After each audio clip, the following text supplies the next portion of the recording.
Subscribe कीजिए smart way channel को और बेल आइकन पर क्लिक करें सबसे पहले वीडियो देखने के लिए।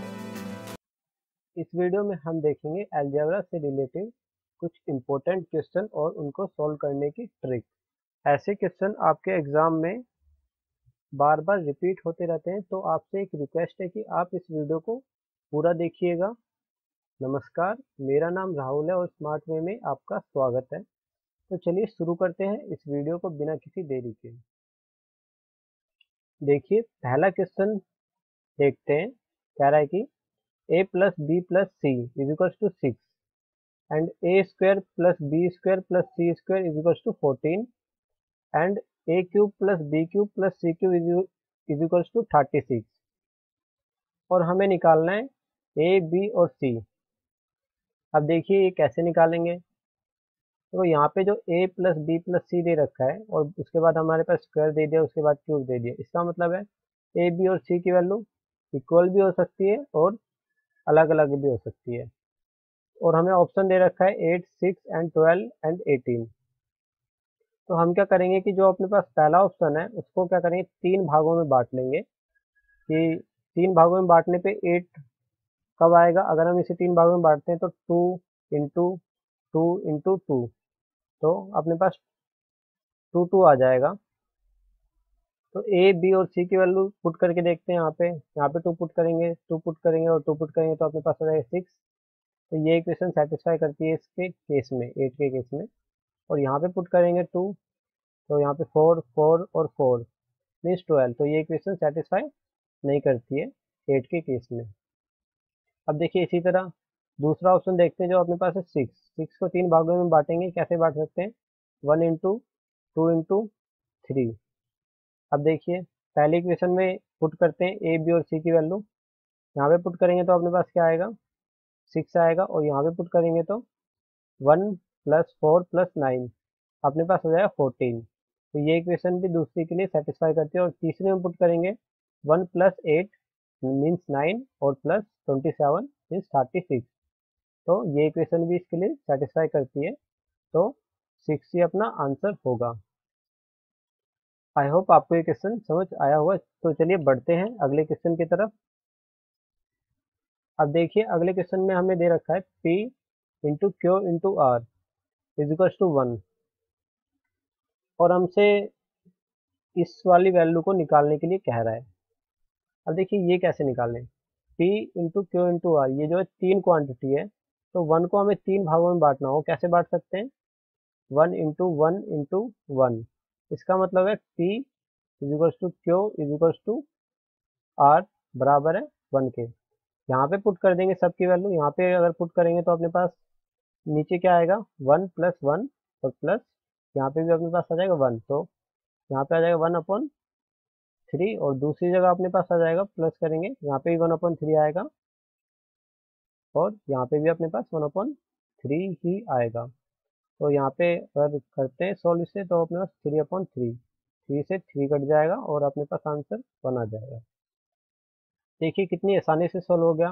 वैसे आपको देखने में लग रहा था कि ये बहुत मुश्किल से सॉल्व होगा, पर आपको जो मैं ट्रिक बता रहा हूँ अगर आप उस हिसाब से चलोगे तो आप इसे अपने माइंड में ही सॉल्व कर सकते हो। आपको पेन और पेपर की भी जरूरत नहीं पड़ेगी। तो चलिए बढ़ते हैं अगले क्वेश्चन की तरफ।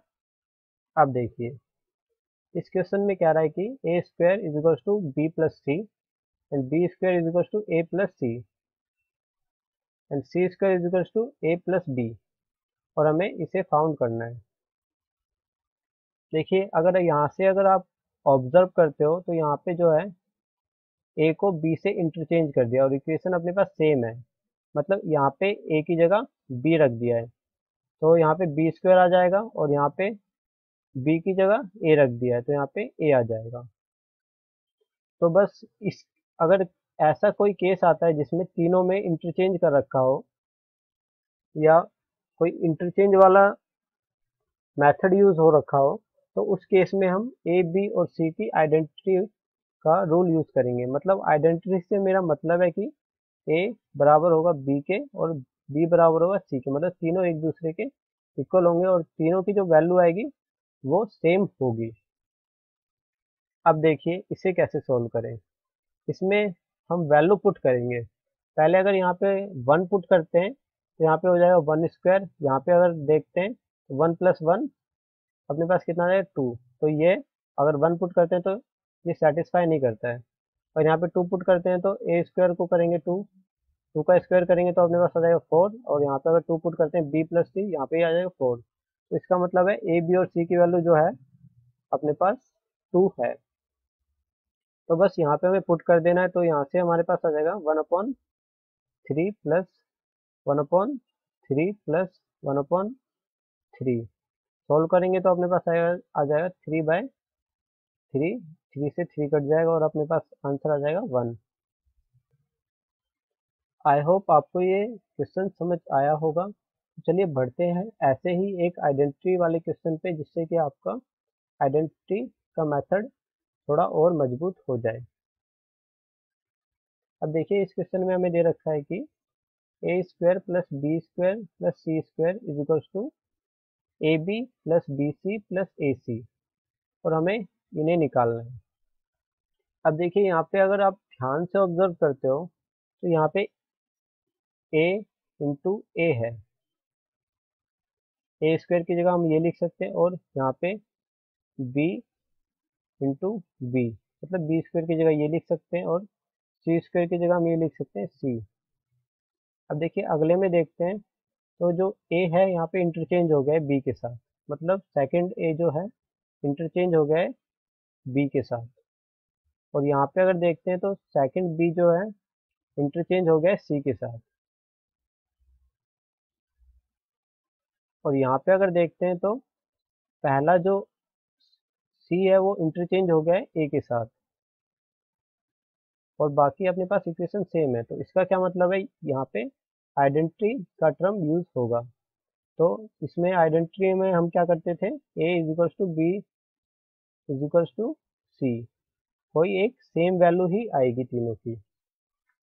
तो बस हमें वैल्यू पुट करके देखना है। अब देखो इसकी ए बी और सी की वैल्यू 1 2 और 3 के बीच में ही रहती है, इससे ऊपर नहीं जाती है। तो हम यहाँ पे वही वैल्यू पुट करेंगे। पहले 1 पुट करते हैं तो यहाँ पे 1 पुट करेंगे 1 square plus 1 square plus 1 square, अपने पास आएगा 3। यहाँ पे पुट करेंगे तो यहाँ पे भी अपने पास आ जाएगा 3। तो 1 पे ये इक्वेशन सेटिस्फाई करती है, तो ए बी और सी की वैल्यू 1 ही है। यहाँ पे बस पुट कर देंगे तो अपने पास आ जाएगा 2/1।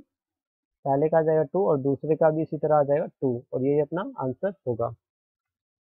आई होप आपको यह भी क्वेश्चन समझ आया होगा। तो चलिए बढ़ते हैं अगले क्वेश्चन की तरफ। अब देखिए अगले क्वेश्चन में हमें दे रखा है कि a into A plus two is equals to A plus B plus C, b into B plus two is equals to A plus B plus C, and c into C plus two is equals to A plus B plus C. और हमें इस वाली equation को solve करके बताना है कि इसकी वैल्यू क्या आएगी। अब देखिए अगर यहाँ पे आप ध्यान से ऑब्जर्व करते हो तो यहाँ पे a की जगह दूसरी इक्वेशन में b वाली वैल्यू पुट कर दी गई है, और b की जगह यहाँ पे c पुट कर दिया गया है। इसका मतलब है कि ये आइडेंटिटी का रूल को फॉलो करता है। तो a इक्वल्स होगा b के और b इक्वल्स होगा c के, और जो इनकी वैल्यू आएगी एक दूसरे के इक्वल होगी। तो हम यहाँ पे बस वैल्यू पुट करके देखते हैं। वैल्यू हमें किस रेंज में पुट करनी है वो मैं आपको बता देता हूँ कि वैल्यू जो हम पुट करेंगे 1 से 3 तक ही करेंगे, क्योंकि जो नॉर्मली इनकी वैल्यू आती है 1 से 3 के बीच में ये इक्वेशन सेटिस्फाई कर जाती है। अब देखिए इसमें a की जगह 1 पुट करके देखते हैं तो यहाँ पे अपने पास आ जाएगा 3। यहाँ पे भी अगर a b और c की जगह 1 पुट करेंगे तो यहाँ पे भी अपने पास आ जाएगा 3। तो इसका मतलब है कि ये इक्वेशन सेटिस्फाई करती है 1 पे, और ये भी इक्वेशन सेटिस्फाई करेगी, और ये भी इक्वेशन सेटिस्फाई करेगी। तो ए बी और सी की वैल्यू अपने पास आ जाएगी 1।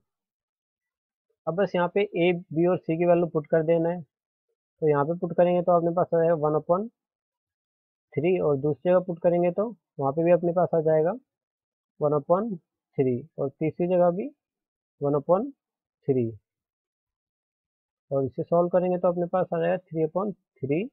3 से 3 कट जाएगा और अपने पास आ जाएगा 1, और यही अपना आंसर होगा। आई होप आपको ये क्वेश्चन समझ आया होगा। बेहद ही आसान है, कोई ज़्यादा बर्डन लेने की ज़रूरत नहीं है। जैसे मैंने बताया है, अगर आप वैसे चलते हो तो आप ज़रूर अपना कम से कम समय लगाकर ऐसे क्वेश्चनों को जल्दी से जल्दी सॉल्व कर पाओगे। तो चलिए आज के लिए बस इतना ही, फिर आएंगे कुछ नई टिप्स एंड ट्रिक्स के साथ। आपको ये वीडियो कैसी लगी मुझे कमेंट एंड लाइक करके ज़रूर बताइएगा, और आप चाहे तो इस वीडियो को अपने दोस्तों के साथ भी शेयर कर सकते हैं, ताकि वह भी जान सके कि आप ऐसे क्वेश्चनों को कितनी आसानी के साथ बिना फॉर्मूले याद कर पा रहे हैं। मैं आपके लिए ऐसी ही नई नई वीडियो लेके आता रहूँगा, तो आप चाहे तो मेरा चैनल सब्सक्राइब भी कर सकते हैं, जिससे कि आपको सारी की सारी नई नई वीडियो प्राप्त हो सके। जय हिंद, वंदे मातरम।